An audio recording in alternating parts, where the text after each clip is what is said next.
Hey guys, welcome to episode 2 of MSUD for Dummies. Now, this whole series is basically me basically kind of just talking about the roundabouts of what I have to do for my basic living with maple syrup urine disease and what's it like to manage it, and tips and ways that others want to figure out how to manage it as well, or something like that. I'm not really used to introducing these videos, so we're just going to get into atrophying in you. Atrophying is not too common within the normal human body. That is only happen when severe starvation is triggered. What atrophying is, it's when your body starts to eat itself and your organs start to get ate by your own, forcing you to have like proteins from your own muscle and stuff. Basically sums up, kind of, not fully, but the basic main route is that it eats yourself. It's when your body's eating yourself. And I'm going to tell you my experience I had with atrophying not too long ago when I got one of my first jobs. I work part-time at a Walmart, and it fucking sucks. And I'm going to say that completely without any remorse if it gets seen or not, because honestly I just don't give a shit, because that story takes place there. So I work long shifts throughout the winter. I was working during seasonal times, and I still am now. They kept me. So when I was working stuff like Black Friday, Christmas Eve and stuff, I would put on really long shifts. I would say 4 p.m.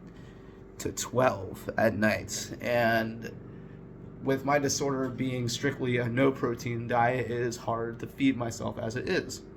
But it's even harder when I'm at work, because I'm at a cash line for more than, I would say, about 3 hours roughly before break, and you're not allowed to just up and leave your register, and you're not allowed to have food at your register. So that's a big portion on how this happens. So I worked retail during the seasons, and it crippled me completely. It was taking a lot of toll on my time, my mental stability, and then it started taking tolls on my disorder. So what happened was I started starving on long shifts because I wasn't getting enough food, or I wasn't packing a lunch, because sometimes I didn't have 0-gram food to pack and I was already out of protein by the time the afternoon struck, because 8 grams only takes you so far. So when you're really starving for a long period of time, with MSUD, hunger is way more severe, and it is way more faster. I get hungry really fast, and it's frequent, and it almost never stops.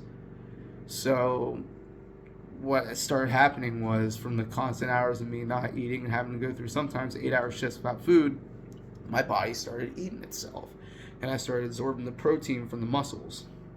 So when you're atrophying, your body is just taking the protein from what you already have stored in your body as an emergency stash from starvation. Now, how can someone starve off of 1 day of not eating? Well, again, MSUDers' hunger is way more stronger. Hello, y'all. This is going to be a little mobile because I don't feel like sitting down, but this is the continuation of the atrophy episode that I was just showing you, and I'm in a different outfit right now, but the same room, and that's really important because I just do shit my way. Either way, all usual me aside, I'm just going to go ahead and get to the seriousness of the leftover what's said. So, where we left off about atrophying, how it eats your own body and then it absorbs protein from your muscles and, like just puts it out into like your blood mainly. I wanted to share some ways that I fixed that over the last few weeks, because recently I got my blood taken, and when you have MSUD, the blood is where you get the protein checked. You have urination tests that can tell you your current levels of how you're currently doing, but then there's the overall protein levels that are kind of more serious in the long run when you're an MSUDer and you're, what is it called? It was isoleucine levels. No, it's leucine. My bad. When your leucine levels increase, it also increases an MSUDer's chance of getting brain damage. So I recently got my blood took, and I was sent an email about that along with my results.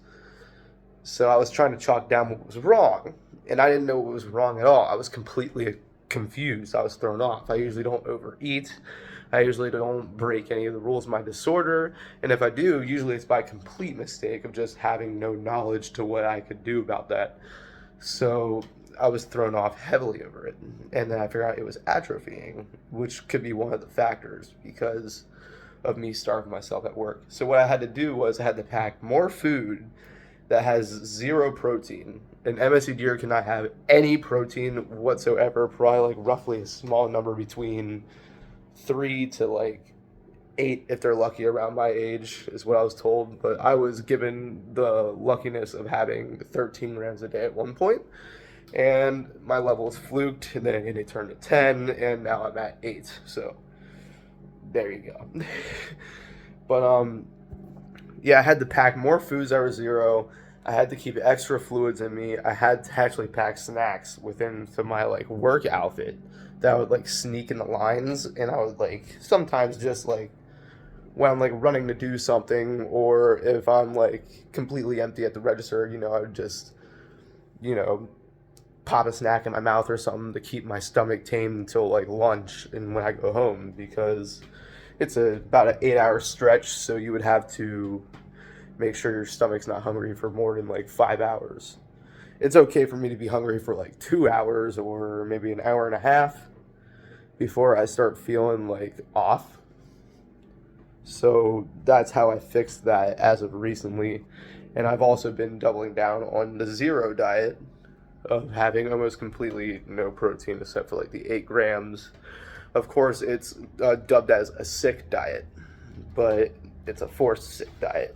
Now, a sick diet to an MSU deer is when they are sick with their levels, they had to eat specifically even lower than what they already should, just to make sure that their levels don't go overboard. So I've been put on a sick diet.